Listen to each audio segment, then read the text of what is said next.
These are the very famous super attenuators of Virgo, normally meant to provide a quasi-inertial state for the payloads, which is hanging below. So several stages of pendulum and springs with very low frequency allow the test masses to lay on a quasi-inertial state. Means from 10 Hertz and above, these masses are isolated from any external force. Cioè le masse sono isolate dalle forze esterne da queste catene di attenuazione. So the level of the test masses, you have to imagine it as a maybe 1.5 meters below that platform over there. So the plane of the interferometer is not at this level, but it's even below. Let me show what it is inside here.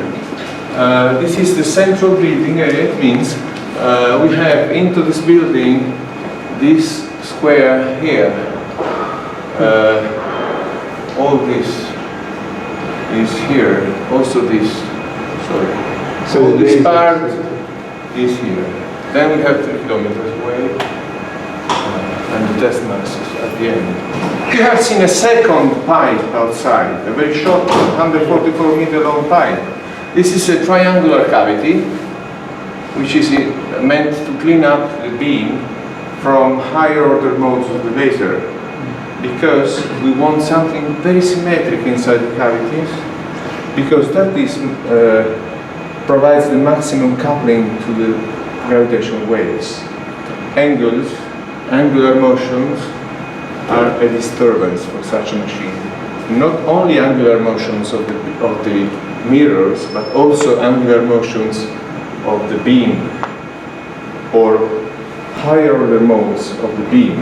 If you have a TEM00 mode, as on a drum, you see, for instance, some mode which has the nodal diameter in the center, that is not coupled to the wave, because we want this kind of movement, tidal movement, in counterphase, of course. Ci sono modi più alti del laser che chiaramente non sono accoppiati. Noi vogliamo che tutto sia perfectly, we like to have everything perfectly symmetric and well aligned, and we want to exploit the maximum power we can provide for detecting gravitational waves. It shouldn't leak on higher order modes. What frequency is the laser? This is one point. Yeah, of course, it's a continuous laser, of course, with crystal neodymium laser, 1 micron wavelength. 1 micron. Yes, near infrared. So this light can't be seen. This is why the mirrors are transparent. These are not metal coated mirrors. They are coated by a dielectric coating, which is indivisible, transparent. You have seen it as pink, but it is a protective layer which is deployed on that. This is the way how we build a payload. Of course, this is my field, so I tend to speak about these things, but building a test mass and assembling into payload. We assemble first a payload in a specific clean room. Maybe we can visit from outside. This is the test mass. This is suspended by means of wires, glass wires, which are attached here on a marionette body, which allows to orientate the test mass like this. So it is built, then brought underneath, then attached from the bottom to the suspension. This is how the payload appears before before hanging, integrating into the suspension. We have several kilowatts accumulated on the arms. Nowadays, something like 100 kilowatts continuously. So it's an extremely high power. But nowadays we have this power. We planned this 100. But gravitational waves were detected with just 20 volt injected and 100 kilowatt here. But we go to megawatts when we reach this. But I think not very easy to do this work. Because as you increase the power, diffused light is enormous, and it couples to the pipes of the interferometer, and they re-inject vibration of the ground into it. Because some photons exit from the main beam, recombine on the pipe, and then they get into the resonant light, into the atom. So they produce noise, which is not shielded by the suspensions, of course. And let me show here this very smart device here. This is one element, 100 kilograms weight, one element of the mechanical chain which suspends the test mass, and essentially this is meant to protect from the test mass from vibration of the ground, from the background of seismic.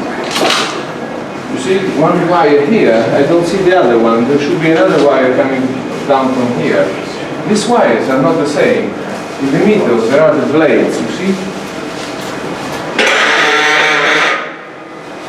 This blade here. So one wire goes to the other element below, and these are springs, and these springs can undergo to elongation with respect to the crossbar here, which is fixed with the body, so this works as a spring. But it's also an element of a pendulum. Normally a spring has a frequency which is roughly 4 Hertz. If you reach 3 Hertz, if you reach the breaking strength, means if you go too close to the limit. But in this case, we have anti-spring system here. Very fascinating, very intriguing. We have two strips of magnets which are facing with the same polarity, so they try to escape normally. When we were a child, we played a lot with this, no? But they are constrained to face, to stay in position by means of these wires. So the crossbar, okay, crossbar, and the body, it's symmetric, and tries to go away. Of course, it goes away once it is pulled. So the equivalent effect is that the frequency of resonance becomes very small, down to 0.4 Hertz, because the system is more comfortable away from the center due to the magnets. Okay. In this case, of course, this is meant to make the resonant frequency at low frequency, and in this case, we can have a sensitivity starting from few Hertz. Otherwise, without this system, we should start from 20 Hertz. So we gain a lot at low frequency. And you know that for kinds of this kind of inspiring events, if we have the observations that start from a lower frequency, that means longer integration time, a longer time to delineate which is the signal, to detect the signal, to make coincidences, to have a better physics. If you want to run rapidly, this cover is the floor, and maybe 60 centimeters above the floor, 80 centimeters above the floor, there is the main level of the interferometer, the center of the test masses. Everything is suspended, as I said. For instance, this shorter suspension is meant to suspend the detection bench, which is also that suspended. Attenuation system. What is the suspension system? How the mass are suspended? How? The mass are suspended. With these wires, like those, made of maraging wire, which is a kind of alloy which is commonly used for golf and for the wings of planes, which is a material extremely nice because the hook low is very much extended, and then it breaks, of course, but you don't have deformation before, so you can exploit a very at the base the elongation, elasticity. So please, I wanted just to delineate which is the floor. 80 centimeters above that floor we have the plane of the A lot of electronics all around, and you have at the top the chain of those masses I shown there. It is attached to the top of an inverted pendulum. So we have such a very low frequency spring pendulum at the top, and then this cascade of pendulum. Okay. The equivalent length of the pendulum, as I said, it is something like 300 meters, very low frequency. So if you see without the vacuum chamber, that flies like a kind of octopus in space, in free space like this. Very nice. But of course there is control system, digital control system. So everything is stuck there within 1 micrometer. A lot of control system, of loops, thousands of loops are running in this moment to keep the top stage in place and the mass in place properly. They use a lot of accelerometers and auxiliary optical levers, this kind of devices, optical and mechanical devices, but under digital control. So, digital control means that I can change the performance of control through the computer. They are numbers. Numbers do not degrade, do not change. Numbers remain numbers, while in an old-fashioned control system, you rely on resistors, capacitors, temperature, and so on. Temperature with sequence system. Please, don't ask because I'm not sure if you are. Please, turn up there.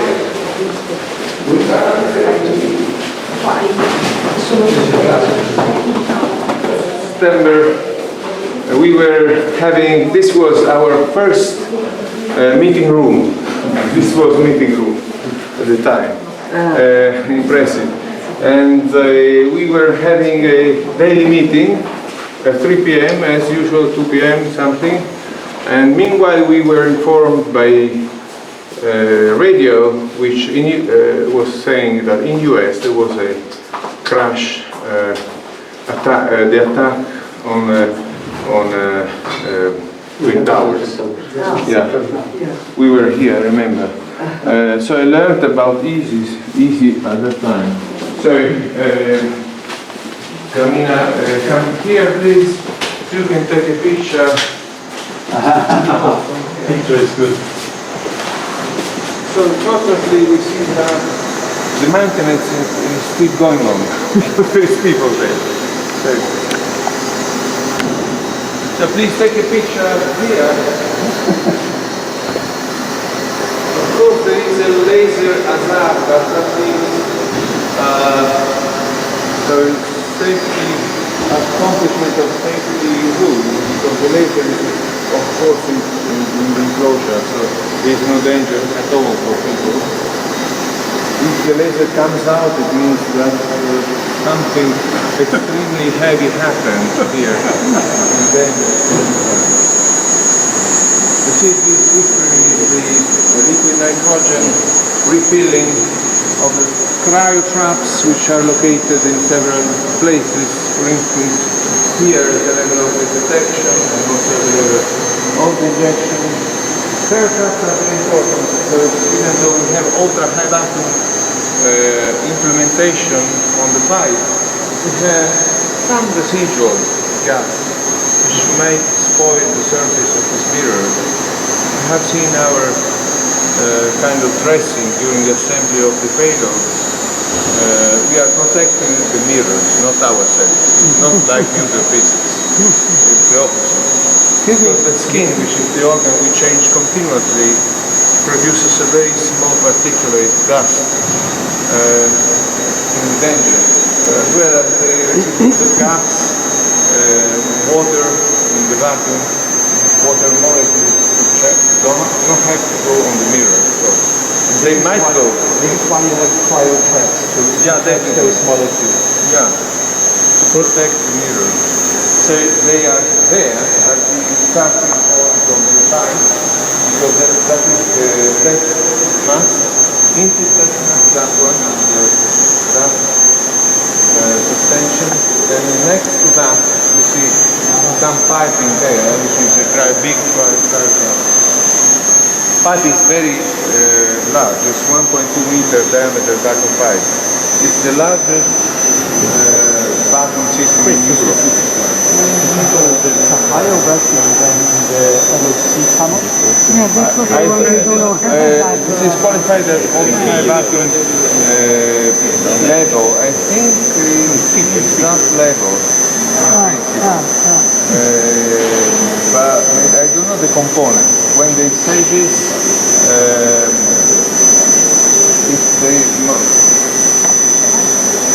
on some components it's the same, but some components of this gas is worse here, because we have some plastic parts inside. Say, hydrocarbons, for example, have to be below 10 to minus 11. In this case, it's 10 to minus 9. This is what I remember. What is the pressure inside the vacuum pipe? Overall, interest 10 to minus 7, 8. Or 7, 10 to minus 8, 7, in between. Yeah. Why 3 towers? Okay, no, they are, okay, let me illustrate. This is the path where detection of gravitational waves occurs.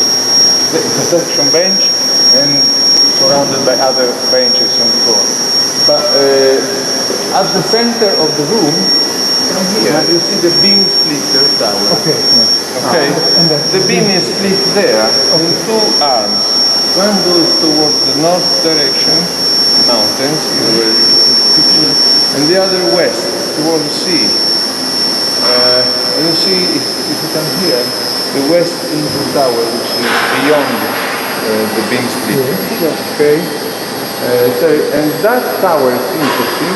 You should ask what that tower is meant for. That is the power recycling mirror. Because since we have here the dark fringe, that means everything is black here. If you want to look for something small, you go a small line to go in the dark, right? Otherwise you don't. So this is why this is operated in dark fringe, destructive interference. As the gravitational wave arrives, a small leakage of light arrives here. Okay, but that means on the symmetric port we have all the light which is reflected. If this is dark, that is bright, and there is a mirror there which recycles again into the interferometer that light. So we have a power enhancement, which is about factor 20 or 30. This is why you have much more power in the pipes than given by the laser. Yes, in the pipes we have even more, because we have a Fabry-Perot cavity there. First mirror is that one, with very high finesse, rather high finesse, something 450 finesse. It means that 1 watt becomes 440, 450 watts. So you have multiplication, and then you have to multiply it by this factor 20 provided by that. We increase the power in order to make the shock noise smaller. Quantum noise is very important and limits the sensitivity at high frequency. If you increase the power, the Poissonian distribution of arrival time of photons on the detectors and also on the mirrors makes the noise lower. It goes like the square root of the power. So, but it's not so easy to increase the power ad libitum. Also because the coupling through the diffused light increases. Diffused light is like humidity for engineers in the buildings. It's an enemy. It goes everywhere. It's a non-linear process. So disentangling the diffused light is an argument. Let's go. Salvatore. Salvatore,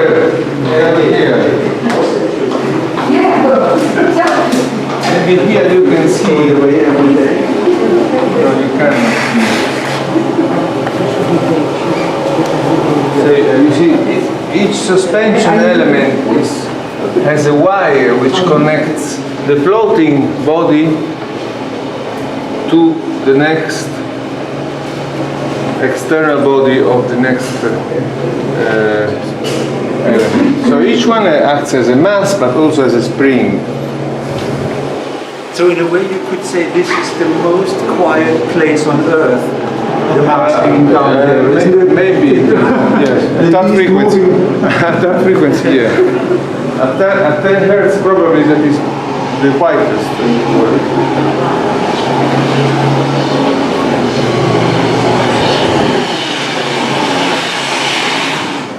And normally we had a preliminary, this control room was upstairs until maybe 10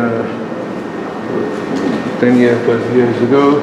Now we have a parallel computing unit upstairs. We have storing of data, local storing before delivering to data centers in Lyon and Bologna and elsewhere.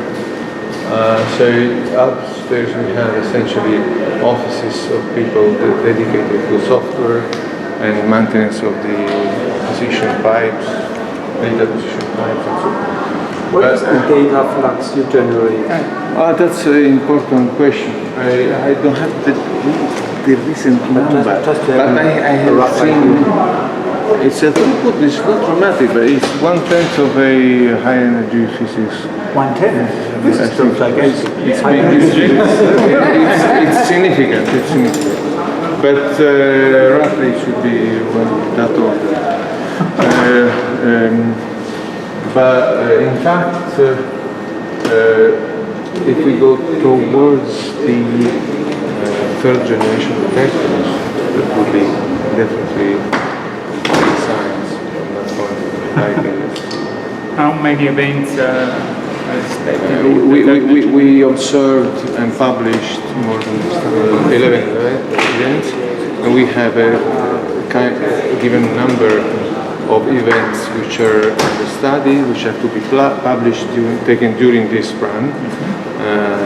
They're expected to be more because sensitivity is increased. We still don't have a so beautiful event like that of neutron star with kilonova, unfortunately. In principle, we should expect many binary neutron star events. Many. But we are not so many. There are not so many. Black holes, a lot. Recently we had an alert of 2 black holes coming almost from the same direction. Of course, people are speculating about lensing. 20 minutes delay. Apparently they are not due to lensing. But if you account the probability of such an event, it's very astonishing. In nature, it's very generous. Angular separation? I don't want to say but, the number, but it's very close, very narrow, impressive. Very impressive. Direction is, of course, these things main is something like 400, 500 megaparsecs. These are the numbers normally. Lower masses you haven't detected, the black holes are in the 30, 40. No, we have detected normally this kind of black holes with from 15 Right. to 30, 40, even 50, maybe 45. So Lower? No. That's interesting. Yes, it is. Now there is a lot of observations here, of course. Is that because of sensitivity issues? Of course, at low frequency you see more than larger masses, but also this big number of such kind of black holes was not expected at all because of the metallicity. I mean, we were taught in astrophysics that stars that mass are very rare. What is astonishing is that there is an exercise by Kip Thorne with 2 black holes of 30 solar masses. In the book? Yeah, for the students, maybe 20 years ago. Yeah. Very impressive. Very impressive. No, it was the simplest. And say, I think he has some divine illumination. I don't know. So, this is the. I will provide the number anyway, the throughput for you. Because normally, I talking about what I remember today. So This is what you should. as things fill up the brain, number of neurons is limited, so if you conserve the Even number that. and the information. So, as I said, there is the maintenance. Still now you see on the screen there the status of the interferometer. Unfortunately, I cannot show the operation at the moment, but I think in an hour, maybe more, in 2 hours, that will be finished, and then you will enjoy maybe at a glance the interferometer later on in the early afternoon. If this man, who is one of the operators, succeeds in relocking the interferometer after the maintenance, because this is a very fragile, not fragile, but very delicate machine which depends on a lot of parameters. Everything is coded. Everything we design, we test, it is then piled up and integrated in some engineered program which acts as a kind of console scrolling when you start on a computer. You see the scrolling of all those lines in your computers at least, and this is what the machine does. For instance, it locks cavities in a given way, keeping a mirror misaligned, then turns that mirror, checks the signal. If the threshold is met, then it does another action, and the process lasts something like 20 minutes mostly, not that dramatic time. And you see on that screen over there, there is kind of monitoring of the main parameters of the interferometer. If on one of the columns on the right something gets red, it means that on the left we have red. For instance, we have suspensions which are gray. Which is, what way is that gray? What does now it's yellow, because there is an inverted pendulum west input tower which is maybe close to the threshold but still in operation. If something gets wrong, that is red. Vi puoi fare vedere cliccando i dati. So he will show you. That's very nice because you see all the data to have a fast diagnosis of what is happening and why that is yellow. So the operator knows what to do in these cases. If he's not able to do, he can call the expert. This is for the first diagnosis and action, because the machine has to work 24 hours a day. Okay, on the right you see one sensitivity curve, which is a reference at the beginning of the run, of O3 run, but now you don't see overlap to that, but present sensitivity, which is continuously recomputed, okay, because the interferometer is not working. But you see here on the left, ma perché si muove questo? Ci sono loro dentro. Ok, people are, ci sei tu. Sorry. So people are checking something in the mode linear cavity at present. So the mode linear, which is the factory of water in some sense. So it is the light which is injected, properly injected into the interferometer, is flashing and now stopped. But it stopped because there is a control system which deals with these oscillations and tries to damp down. Okay? You see some light delivered at the output port, B1 prime. B1 means the main beam where the gravitational waves are there. But prime, it means that still you see at that level some higher order mode. You see, sometimes you see something which has a node at the center. That light is not sensing the gravitational waves. That depends on the fact that the other mirrors are somehow oscillating in angle and producing this high order mode on the beam. That's a leakage of energy in something which is not used for detecting waves. So we have an output mode linear after that to clean up the beam. Further, we can produce angles by means of the beam jitter or by means of the angles of the mirror. And this is the real configuration. Sorry, I didn't show it in any of the slides because it seems to be complicated. Not so complicated here because this is simplified. So beam goes into mode linear. We have a Faraday isolator here, which prevents the light to go backwards and to damage the system. So this is a kind of diode. Lets the light go only towards the light. Okay. This is split in two. These are 3-kilometer long cavities. And there are other auxiliary mirrors, not mirrors, optics. This is a transparent optics, suspended too, which is meant to correct the funny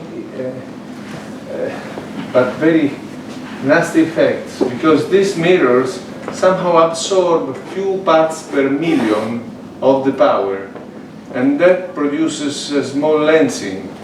That means mismatch of the power with respect to the curvature of the beam. Resonance, it is produced once the curvature of the beam is exactly copied by the curvature of the mirrors. If one mirror heats up, then its radius changes a bit, and we have a leakage of power. We don't want it. So we have here a glass which is heated up by means of a CO2 laser, which is not shown here. Very complex system. It's curved, it produces a lens and corrects the beam in order to match the hot mirror. Hot means less than 1 degree. Okay, not hot, it's not hot, but it must be corrected, of course. And that's all. I think it's a variable lens. You can yeah, you can readapt it by means of a CO2 laser, which projects on that plate some kind of shape, which could be a round shape like this, with a hole at the center, or even at the center, so we can balance the two. It's a very imperfect system that works. Let me say, imperfect system, which gets to be perfect. It's driven to be perfect through several imperfections. But of course, there are the handles to do this. The important is in this system to have the handles, because everything is packed there. And if you don't have the hardware to, you have to take into account of these things before. If you don't have the hardware, you cannot fix problems. You have to foresee problems. Then nature is a little bit different with respect to what we had imagined. That's true. But by means of, nothing is perfect, but by means of some preliminary thinking, everything works in the end. So it's a continuous struggling, of course. Because the interferometer is a machine which is highly nonlinear and which has a very, very narrow linearity region. And because it's a cavity, a lot of resonances, so you understand that everything has to stay. And so I don't show you the optical benches because they are quite complicated. And I invite you in the afternoon to see maybe the resonance there when it will be in science mode. An important feature it is that in this control room is coordinated with the LIGO control room, 24 hours on 24. And if an alert arrives, they know here, they coordinate actions. For instance, if there is an alarm which goes above any local threshold, even astronomers will be called in the game, and they can have to orientate their instruments. Since this is very expensive, of course, you understand that we have to be sure before giving an alarm outside. But in case of binary neutron star, observed almost 70 observatories in the world were involved, following the event from the gamma to the radio. very impressive. Within a very short period of time. Yeah, keep that's that an down? interesting question. At that time, we weren't so clever in giving this alarm, but now it's much shorter, order of minutes. 10 minutes. Gravita. Yeah, Gravita. You can get an app to Gravita. An alarm. Yeah, but VST was turn in the region of the last revision in, I think, in 7 minutes. yeah, order of 5-10 minutes. What is the accuracy with which you can find the... It's if you use 3 detectors, you pass from maybe 1,000 degrees with 2 detectors to 50 degrees square. And so it's impressive. Using 3 detectors changes life, of course. You see this kind of banana shape in the sky maps with 2 detectors, which several times, due to the parameters, they are also on the other side, no? Because of the sinus, cosine. So you have also. So you cannot ask astronomers try there, explore 600 degrees, square degrees here, another 300 there. Very difficult. Yeah, that's true. But you can ask explorer 100 degrees in one region, or maybe 30 degrees. You can tell them, and it's very effective. Question. Use this angle of the room after or before the with,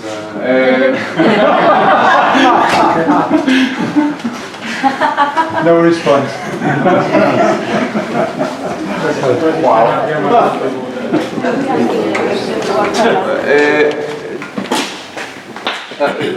This is a very quiet place. In winter, this is very nice to go to the end building if it rains. But it's some good horror movie could be here in winter. But okay, this is the vacuum pipe. 400 meters of this pipe are illuminated. Is illuminated now. And of course, in section it can be illuminated everything. But what you notice here is this is not a vacuum pipe. This is an enclosure all around. Of course. Why? The vacuum pipe is here. And you see, first of all, the color. The things I should mention the color, because in order to prevent outgassing of any material, especially metals, absorb gas, and especially water. So this underwent to a baking at the beginning, and it is supposed to be baked again in case of venting the whole pipe. But we have never vented the whole pipe since maybe almost 20 years, 15, 18 years. So it remained, even while we were changing mirrors. Of course, we have big valves at gates that can be closed, but we left under vacuum, because otherwise we should heat up and bake it again. By means of, this is a big resistor, I don't remember, somebody might ask how many watt you need. I don't know, but we have a power plant production there for this outside. So in case we can supply the energy for this. It's roughly maybe 1 week at 250 Celsius, something. Not so dramatic. Can be done. But of course, a lot. So the pipe is inside and surrounded by resistors. This is the concept. And What material is the pipe? It's steel or? steel. Steel. But it's interestingly, Japanese have designed a new kind of pipe, much better than this, because that is coated inside high energy physics of KK, co-energy Kenkusho in Tsukuba. have developed a pipe which is coated. It's mirroring inside. It's really shine, very nice, clean. So if you make a coating very flat inside, you reduce all the small holes on the. You make effective surface is quite much reduced by coating. And of course, it's polished and coated, and that allows to make vacuum faster. Not to suffer of any outgassing inward, because it is kind of paint, say, but it's extremely expensive, of course. They have inherited from some high energy physics experiment, but on a small pipe. They produce it on a pipe which is maybe 60 centimeter diameter. This is 1.2 meters. Sorry. Why is it so large? Because that's a good question. Larger is better in general because it's easier to prevent the diffused light interact with the pipe, which is on the ground, and the Fabry-Perot cavity beam, which is instead suspended. But let me say something more. At the level of the decisions at the beginning, we dreamt to install 2 beams inside. It was a crazy idea, because if you have 2 beams which are collinear, we can disentangle some. That's a good detector for stochastic background purposes. But indeed, we have diffused light now, so I could imagine the situation with 2 beams. Of course, we have baffles to prevent. To absorb the light. There are some truncated cones made of brown glass, which are deployed. I don't remember how many are located there. And they are meant to let the photons, residual photons, be trapped there and not injected. This is what we can do. But most dramatic is not in the pipe, it's on the optical benches. They are so complicated that a very small residual of light may be recycled elsewhere and then gets into signal. So I think diffused light on the pipe is not dramatic. On the benches, yes, could be. It is, indeed. The idea of 2 beams is for employing a heterodyne technique. To interfere? They want not to let them interfere. They want to at the beginning, it was a French idea by Benoît Moore. He wanted to somehow have a beam to subtract noise, to make a difference along the 2. Subtract noise from one to the other. But I think they would have produced also a sum of noise. In this case, depends on the kind of noise. Some noise, of course, we have square root of. Something about the anti-seismic. This is not anti-seismic. This is unfortunately this cement basement was built by Impregilo, the very famous Italian firm that builds roads, and sometimes there's a sinking of these blocks, like bridge.